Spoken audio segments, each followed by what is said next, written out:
Hello, in this video I'm going to tell you, does Samsung Galaxy A27 have NFC?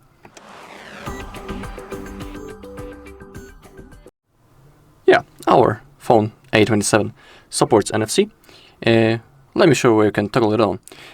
Normally, it's not the NFC icon in here.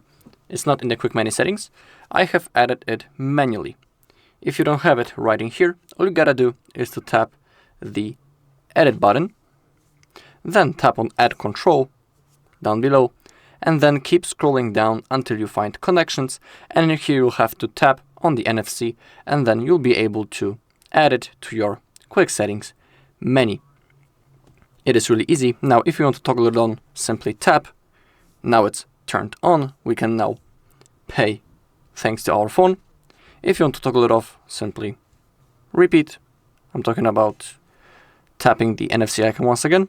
And we also have the NFC settings in the normal settings of our phone. To get access to it, go to connections, then go into NFC in and contactless payments, and here you can toggle it on from the level of the settings. Down below you can select your default wallet app that you want to use, and down below we have other NFC services. Alright, and that's all in this video. Thank you all for watching. If you found this video helpful, please leave a like, comment and subscribe.